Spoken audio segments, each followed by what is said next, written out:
कब बना? शिकागो विश्वविद्यालय भी कहाँ पे है? तो अमेरिका में है। कब बना? तो 1892 में बना। 1876 में इसका अध्ययन अध्यापन स्टार्ट हो गया था और अलग से विभाग इसका 1892 में बना। समाजशास्त्र की प्रथम पत्रिका जो है अमेरिकन जर्नल, प्रथम पत्रिका, अगर क्वेश्चन पूछेगा समाजशास्त्र की प्रथम पत्रिका कौन सी है?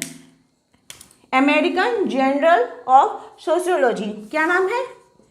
American journal of sociology. ये प्रथम पत्रिका है किसकी? तो समाजशास्त्र की है। इसका प्रकाशन कब हुआ था? तो 1892 में इसका प्रकाशन किया गया था। अमेरिकी समाजशास्त्री परिषद की स्थापना कब हुई?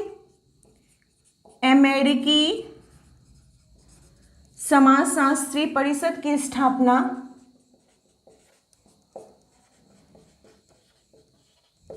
कब हुई? तो ये आपका हुई थी 1905 में। कब हुआ? तो आपका 1905 में हुआ। फ्रांस में समाजशास्त्र की जो अध्ययन की शुरुआत है वो 1889 में हुई। और उस समय कौन थे? तो दुर्खिम थे, टॉडे थे, लिपले थे, ये सब भी महोदय थे। फिर मिस इंग्लैंड में आपका जीएस मिल जी जो होते हैं वो इंग्लैंड के रहते हैं, उन्होंने इसके संदर्भ में बात की कि इथोलॉजी शब्द का प्रयोग करना चाहिए। फिर मिस्र में 1924 में हुआ, स्वीडन में 1947 में हुआ। तो इस तरह से ये जो समाजशास्त्र है ये अमेरिका से होते हुए अब क्या हुआ? अब भारत में प्रवेश करता है। तो भारत में कब प्रवेश करता है उसको हम लोग देखते हैं। अब हम लोग क्या पढ़ेंगे कि भारत में समाजशास्त्र का विकास। आप लोग नोट्स बना सकते हैं या फिर जब आप पेड ग्रुप से जुड़िएगा तो इसका तो कंप्लीट नोट्स मैं आपको दूंगी। भारत में समाजशास्त्र, इससे बहुत ज़्यादा क्वेश्चन पूछे जाते हैं का विकास। बहुत ही इम्पॉर्टेंट है ये आपका, वेरी इंपॉर्टेंट। आप इसको करके साइड में लिख सकते हैं। तो भारत में समाजशास्त्र का अगर विकास की बात की जाए तो 1914 से लेकर 1947 तक का जो समय था वो समाजशास्त्र का औपचारिक प्रतिस्थापन का युग के रूप में इसको जाना जाता है। सर्वप्रथम समाजशास्त्र का विकास 1914 में बॉम्बे यूनिवर्सिटी, कहाँ पे? तो बॉम्बे यूनिवर्सिटी में इकोनॉमिक्स के साथ इसका अध्ययन स्नातक स्तर पर स्टार्ट हो गया। कब? तो 1914 में। 1919 में ब्रिटिश समाजशास्त्री पैट्रिक गिडिस की अध्यक्षता में समाजशास्त्र के लिए अलग विभाग की स्थापना की गई। 1914 में इकोनॉमिक सब्जेक्ट के साथ इसको पहले पढ़ाया गया, ठीक है, अलग से इसका विभाग नहीं बना था। लेकिन 1919 में पैट्रिक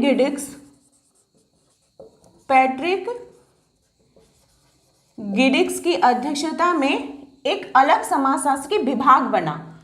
इस समय एक अलग विभाग बना। पैट्रिक गिडिस को क्या बोला जाता है? भारत में समाजशास्त्र के जनक के रूप में जाना जाता है। ये भी इंपॉर्टेंट है, आप लोग नोट कर लीजिए।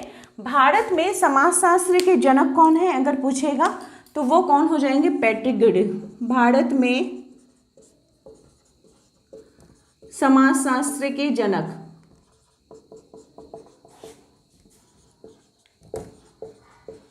अगर आपको यहाँ पे क्वेश्चन पूछ दे कि भारतीय समाजशास्त्र के जनक कौन है, हम लोग तो ऐसे अगस्त कौन को जानते हैं कि वो समाजशास्त्र के जनक है, लेकिन भारतीय समाजशास्त्र के जनक कौन है? तो जीएस घुरिये हो जाएगा। लेकिन भारत में समाजशास्त्र के जनक कौन है? तो फिर पैट्रिक गिडिस हो जाएंगे।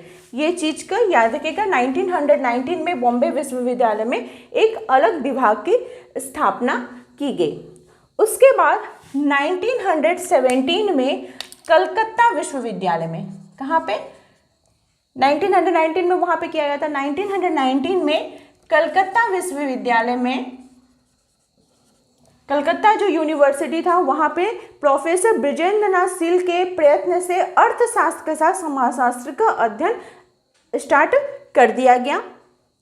1921 में लखनऊ विश्वविद्यालय में समाजशास्त्र का अध्ययन कार्य शुरू किया गया एक अलग विभाग के रूप में। यहाँ पे बृजेंद्र नाथ सील हो जाएंगे, इन्होंने प्रयत्न किया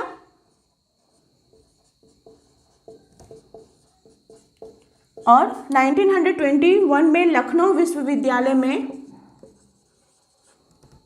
लखनऊ जो यूनिवर्सिटी था इसमें किनके प्रयत्न से, तो राधा कमल मुखर्जी के प्रयत्न से।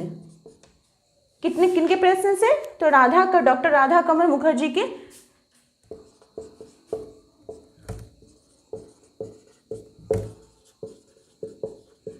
समाजशास्त्र के अलग विभाग की स्थापना की गई।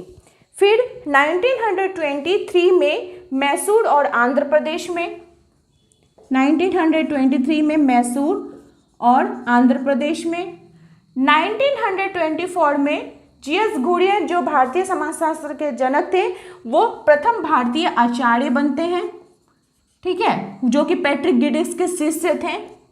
किसके शिष्य थे, तो घुरियर जो थे उनके गुरु का नाम क्या था, पैट्रिक गिडिक्स था। फिर 1939 में पूना विश्वविद्यालय, कहाँ पे, तो जो पूना विश्वविद्यालय था वहाँ पे समाजशास्त्र का अलग विभाग बना और इसकी अध्यक्षता किसने की थी, पूना यूनिवर्सिटी में। और इसकी जो अध्यक्षता थी वो इरावती कर्वे जी की थी, जिनको की नातेदारी किनशिप के लिए जाना जाता है। किसके लिए जाना जाता है, किनशिप के लिए जाना जाता है, जिसको हम लोग आगे के क्लास में पढ़ेंगे। तो इस प्रकार से समाजशास्त्र का अमेरिका से होते हुए, शिकागो से होते हुए भारत में प्रवेश होता है और इसका अध्ययन अध्यापन स्टार्ट होता है। तो आई होप आप लोगों को आज की क्लास अच्छी प्रकार से समझ में आ गई होगी। इसी प्रकार से आप लोग चैनल के साथ बने रहिए।